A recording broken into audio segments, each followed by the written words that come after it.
നിയന്ത്രണ രേഖ കടന്ന് പാകിസ്ഥാനിലേക്ക് പോയ നാഗ്പൂർ സ്വദേശിനി സുനിത ജാംഘഡയെ പാകിസ്ഥാൻ ഇന്ത്യക്ക് കൈമാറി. ശനിയാഴ്ചയാണ് ഇവരെ പാക് ഉദ്യോഗസ്ഥർ BSFന് കൈമാറിയത്. തുടർന്ന് BSF ഉദ്യോഗസ്ഥർ സുനിതയെ അമൃത്സർ പോലീസിനെ ഏൽപ്പിച്ചു.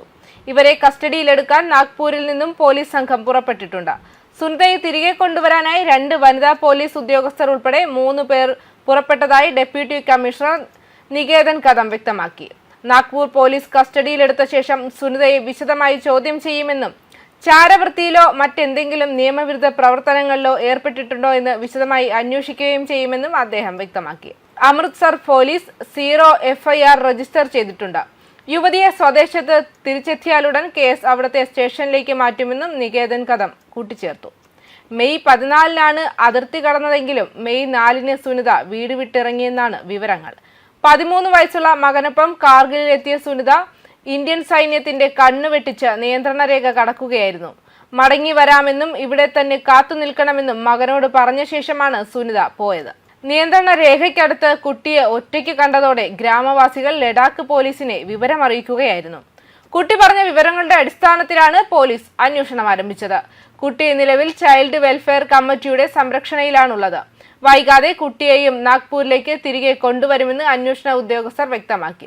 നോർത്ത് നാഗ്പൂരിലെ ആശുപത്രിയിൽ നഴ്സായി ജോലി ചെയ്തിരുന്ന സുനിത ഇതിനു മുൻപ് 2 തവണ പാകിസ്ഥാനിലേക്ക് പോകാൻ ശ്രമം നടത്തിയിരുന്നെങ്കിലും അട്ടാരി അതിർത്തിയിൽ വെച്ച് മടക്കി അയക്കുകയായിരുന്നു. ഓൺലൈനിലൂടെ പരിചയപ്പെട്ടയാളെ കാണാനാണ് ഇവർ അതിർത്തി കടന്നതെന്ന് ചില ദേശീയ മാധ്യമങ്ങൾ റിപ്പോർട്ട് ചെയ്തിരുന്നു.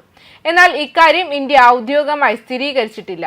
അതേസമയം കാർഗിൽ നിയന്ത്രണ രേഖയ്ക്കടുത്തുള്ള ഒരു വിദൂര ഗ്രാമത്തിൽ അവസാനമായി കണ്ട തന്റെ സഹോദരി സുനിതയെക്കുറിച്ച് സഹോദരൻ സുനിൽ നാഗ്പൂർ പോലീസ് സ്റ്റേഷനിൽ പരാതി നൽകി. 3 ദിവസത്തിന് ശേഷം Ladakh director DGP AD Singh Jamwal അപ്രത്യക്ഷമാകുന്നതിന് മുമ്പ് അവർ പാകിസ്ഥാൻ പൗരനുമായി ബന്ധപ്പെട്ടിരുന്നുവെന്ന് വ്യക്തമാക്കിയതാണ്. ചില പാകിസ്ഥാൻ നമ്പറുകളുമായി അവർ ബന്ധപ്പെട്ടിരുന്നുവെന്ന് അന്വേഷണത്തിൽ വ്യക്തമായിട്ടുണ്ടായിരുന്നു. ആ ഘട്ടത്തിൽ അത് ഊഹാപോഹമായി തുടരുകയും അവർ അതിർത്തി കടന്നിരിക്കാമെന്നും പറഞ്ഞിരുന്നു. ഞങ്ങൾ കേസ് സജീവമായി അന്വേഷിക്കുകയാണ്. അട്ടാരി വാഗ് ഭാഗത്തു നിന്നും അതിർത്തി കടക്കാൻ അവർ മുൻപ് ശ്രമിച്ചിരുന്നു. അതിനാൽ ഇത്തവണ അവർ വിജയിക്കാനാണ് സാധ്യതയെന്നാണ് DGP ജാംവർ ആ സമയം അഭിപ്രായപ്പെട്ടിരുന്നത്. ഹണ്ടർമാർ ഗ്രാമത്തിൽ ഉപേക്ഷിച്ചു പോയ 13 വയസ്സുള്ള മകനുമൊത്ത് സുനിത യാത്ര ചെയ്യുകയായിരുന്നു. മെയ് 17-ന് നാഗ്പൂരിലെ കപിൽ നഗർ പോലീസ് സ്റ്റേഷനിൽ ഒരാളെ കാണാനില്ലെന്ന് കാണിച്ചാണ് സഹോദരൻ സുനിൽ പരാതി നൽകിയിരുന്നത്. ആ സമയം കുട്ടി ചൈൽഡ് വെൽഫെയർ കമ്മിറ്റിയുടെ സംരക്ഷണയിലായിരുന്നു. അവൾ എവിടെയാണെന്ന് കണ്ടെത്താനുള്ള ശ്രമങ്ങൾ പോലീസ് തുടരുകയായിരുന്നു. അതുവരെ ആരെയും അറസ്റ്റ് ചെയ്തിട്ടില്ല എന്നും അദ്ദേഹം കൂട്ടിച്ചേർത്തു. പാകിസ്ഥാൻ പൗരന്മാരുമായി സുനിത വ്യക്തമായ സംഭാഷണങ്ങളിൽ ഏർപ്പെട്ടതായി സൂചനകളുണ്ടെന്നും അവരുടെ സാമ്പത്തിക സഹായത്തിന്റെ ഉറവിടവും വ്യക്തമല്ലെന്നുമൊക്കെ അദ്ദേഹം വ്യക്തമാക്കിയതാണ്. അതിർത്തി കടക്കാൻ സുനിതയെ സഹായിച്ചുവെന്നാരോപിച്ച് താഴ്വരയിലെ ഒരു താമസക്കാരനെ കസ്റ്റഡിയിലെടുത്തതായി റിപ്പോർട്ടുകൾ സൂചിപ്പിച്ചിട്ടുണ്ടായിരുന്നെങ്കിലും അവർ അതിർത്തി കടന്നതായി ഔദ്യോഗിക സ്ഥിരീകരണമൊന്നും അന്നില്ലായിരുന്നു. പോലീസ് വൃത്തങ്ങൾ പറയുന്നതനുസരിച്ച് സുനിത നാഗ്പൂരിലെ ഒരു ആശുപത്രിയിൽ ജോലി ചെയ്തിരുന്ന മുൻ നഴ്സാണ്.